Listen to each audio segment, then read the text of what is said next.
Assalamualaikum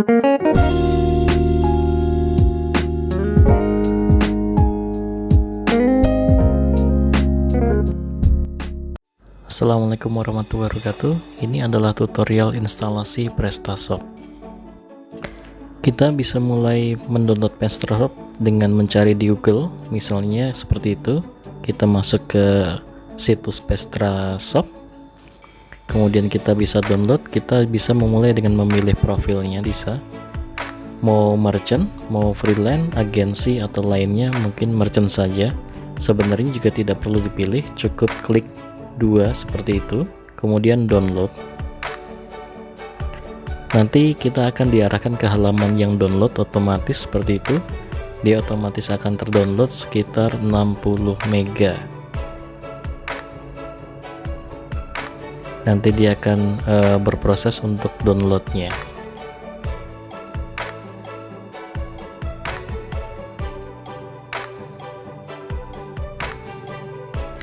Setelah selesai terdownload, nanti di situ bisa kita lihat di folder tempat downloadnya.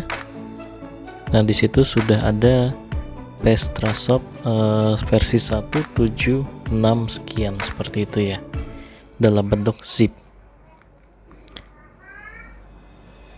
Kemudian kita jangan lupa menyalakan SAM yang kita miliki, yang sudah kita install tentunya. Kita nyalakan Apache dan MySQL, pastikan sudah berwarna hijau. Kita minimize saja. Kita copy, kita pindahkan hasil downloadan kita ke folder SAM yang kita miliki. Masuk ke folder SAM-nya, kemudian masuk ke folder htdoc.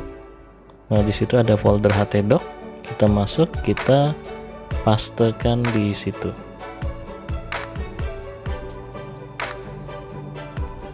Nah, di situ sudah ada. Kemudian jangan lupa nanti di extract all di folder htdoc saja, ekstraknya sekalian. Kalau sudah pernah diekstrak lagi, berarti di replace.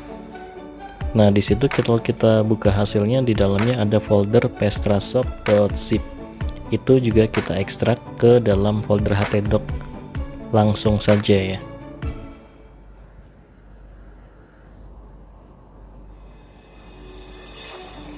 Jadi langsung htdoc PrestaShop seperti itu kita ekstrak. Nanti prosesnya akan sedikit memakan waktu lama karena di dalam PrestaShop itu filenya ada sangat banyak sekali, jadi butuh proses sepertinya. Jadi mohon bersabar di situnya untuk ekstraksinya ya. Setelah terekstrak, di folder htdoc akan ada folder PrestaShop seperti itu.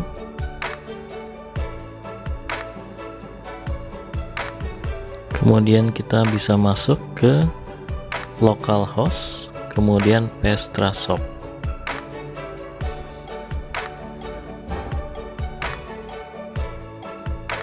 Kemudian kita sudah masuk ke halaman instalasi PrestaShop di sini. Kemudian kita pilih bahasa, kita pilih bahasa Indonesia. Nanti akan berproses sampai nanti semuanya total berubah menjadi bahasa Indonesia semua ya. Kita tunggu prosesnya.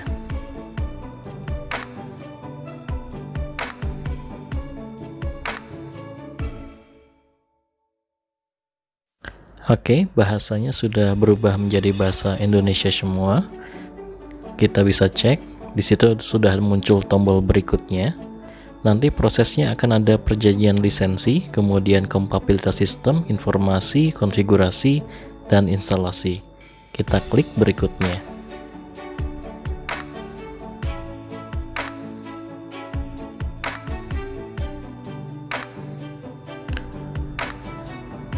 Oke, kita masuk ke di situ mulai perjanjian lisensi. Sebaiknya kita baca. Kalau sudah, nanti kita bisa checklist di situ. Saya setuju. Kemudian klik berikutnya lagi. Pada bagian berikutnya nanti akan dicek kompatibilitas dari sistemnya. Nah, di situ ada satu yang error setelah dicek oleh sistem. yang harus kita perbaiki. Yang di situ adalah ekstensi INTL itu masih belum aktif di PHP-nya. Kita bisa buka SAM kita, controllernya ya. Kita di bagian Apache, config, kemudian PHP ini, pastikan PHP dot ini kita buka pakai notepad otomatis. Kita cari INTL tadi ya. Kita cari INTL-nya. Nanti kita aktifkan dengan cara titik komanya nanti kita hilangkan. Find, ketemu ekstensi dari PHP underscore INTL-nya. Kemudian nanti kita hilangkan titik koma di bagian awal dari kalimat itu ya. Titik komanya kita hapus, jangan lupa disimpan. Klik file, save, atau Ctrl S gitu ya. Setelah itu ditutup.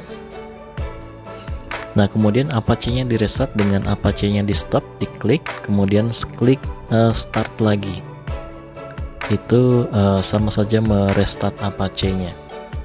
Oke, sudah kita lakukan, kita refresh kembali. Nanti errornya akan hilang dan kita bisa melanjutkan. Oke, kompatibilitasnya sudah berhasil diverifikasi, kita klik berikutnya.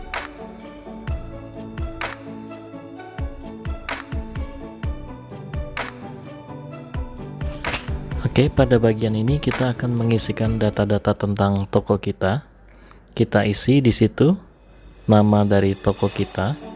Bisa kita masukkan. Sebaiknya mungkin kita sudah persiapan sebelumnya ya nama-nama toko kita. Di situ misalnya tokonya Yupita. Kita pilih kategori dari toko kita. Misalnya pakaian dan aksesoris. Kemudian negara kita pilih Indonesia, kemudian zona waktu bisa kita pilih Asia gitu. Dan Asianya Asia Jakarta. Oke, diketik aja nanti akan muncul ya. Kemudian untuk akun ini perlu kita ingat, akun ini akan kita gunakan untuk login sebagai adminnya. Jadi nama depan, nama belakang, kemudian alamat email yang akan kita gunakan untuk login nantinya, kemudian password. Jangan lupa password di situ minimal 8 karakter dan ada huruf dan ada angka, jadi alfanumerik ya, jangan salah. Kemudian klik berikutnya. Kemudian bagian berikutnya adalah mengisi database-nya. Kita pastikan kita sudah memiliki database yang diminta atau yang kita tentukan. Kita masuk ke localhost my php-admin untuk membuat database yang dibutuhkan. Klik database, kemudian kita bikin database yang kita inginkan. Misalnya namanya PrestaShop, kita create. Oke, database-nya sudah oke. Kita kembali ke PrestaShop.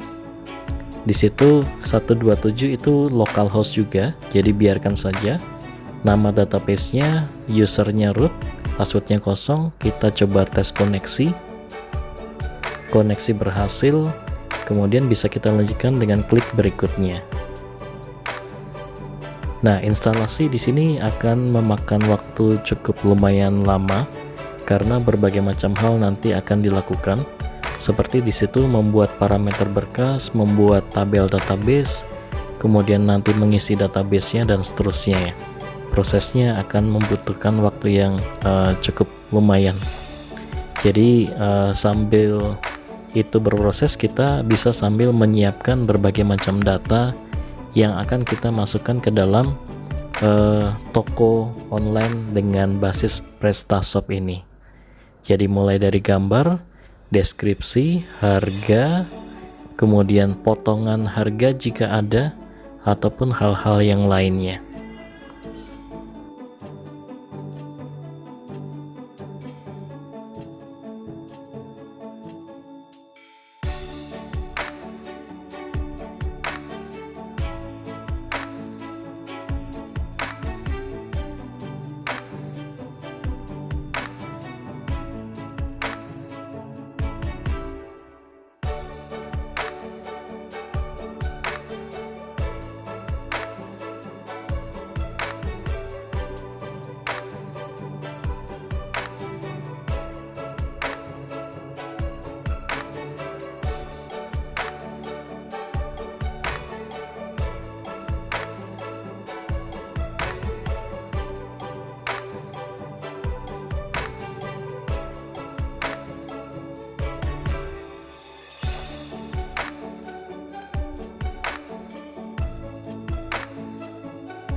Oke, setelah semua proses 100% selesai, di situ akan muncul halaman hasil instalasinya.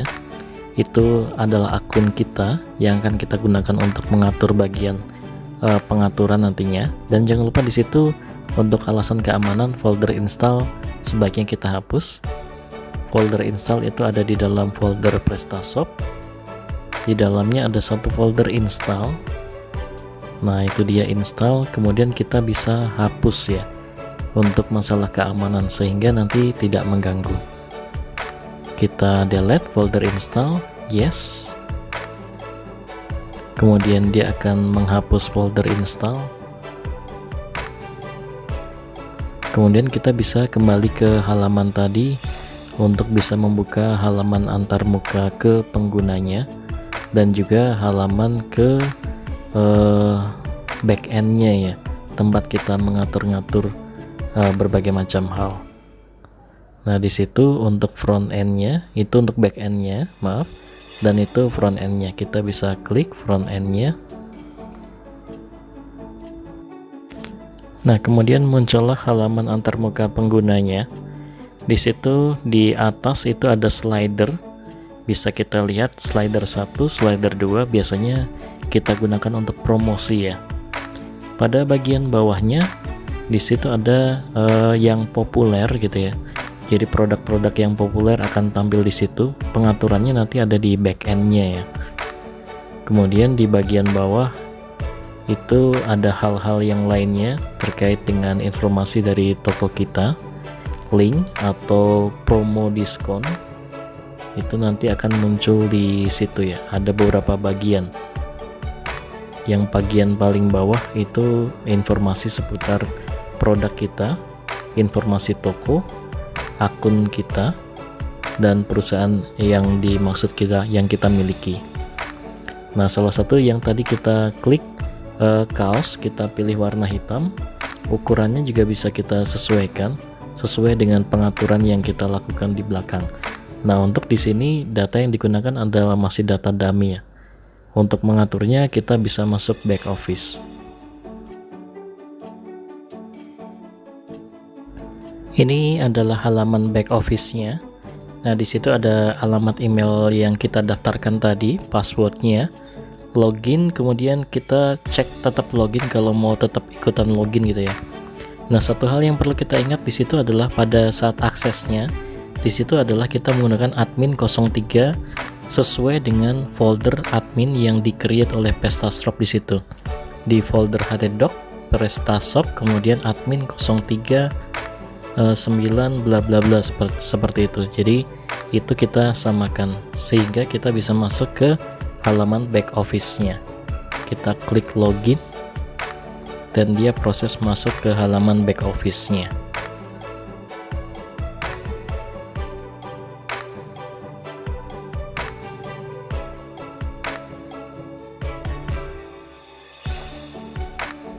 Ini adalah halaman back office-nya, di mana di sini muncul pertama adalah dashboard-nya.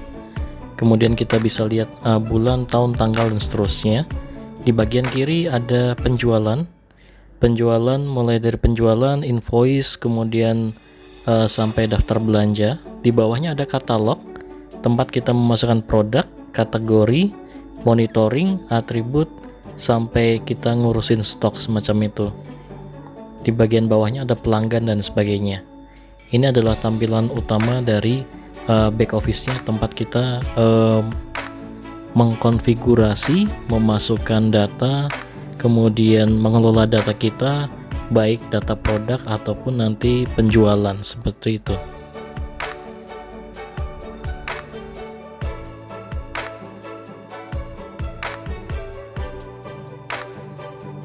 Ini adalah bagian produk di dalam menu katalog ya, dimana produk-produk kita yang kita masukkan nanti semuanya akan tampil di situ satu persatu, dan di atas ada tombol untuk tambah produk. Jadi bisa kita klik tambah produk untuk memasukkan data produk kita yang baru, seperti itu ya. Di sebelah kanan itu ada juga menu yang lain yang bisa kita pilih dan kita klik ada ekspor, ada impor, lihat SQL query, ekspor ke SQL Manager dan sebagainya. Terima kasih dan semoga bermanfaat. Wassalamualaikum warahmatullahi wabarakatuh.